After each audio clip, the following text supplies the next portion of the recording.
رب اشرح لي صدري ويسر لي أمري واحلل عقدة من لساني يفقه قولي.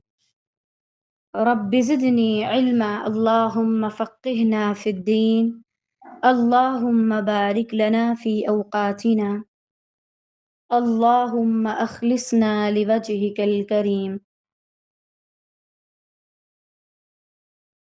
يا رب لك الحمد كما ينبغي لجلال وجهك ولعظيم سلطانك.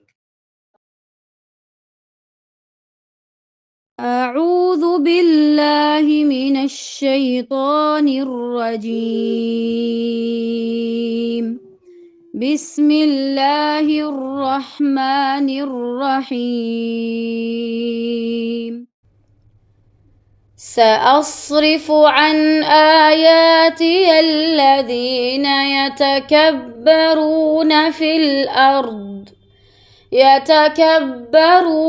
في الأرض بغير الحق، وإن يروا كل آية لا يؤمنوا بها، وإن يروا سبيل الرشد لا يتخذوه سبيلا، وإن يروا سبيل الغي يتخذوه سبيلا. ذلك بأنهم كذبوا بآياتنا وكانوا عنها غافلين. والذين كذبوا بآياتنا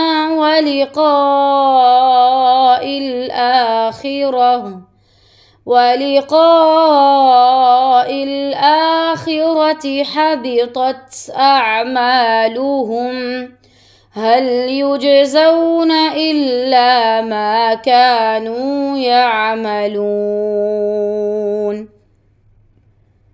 واتخذ قوم موسى من بعده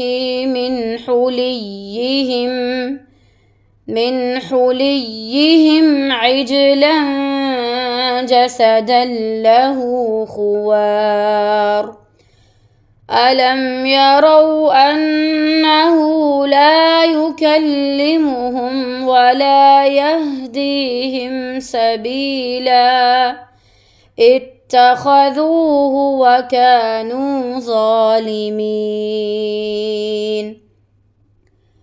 ولما سقط في أيديهم ورأوا أنهم قد ضلوا قالوا لئن لم يرحمنا ربنا ويغفر لنا لنكونن من الخاسرين.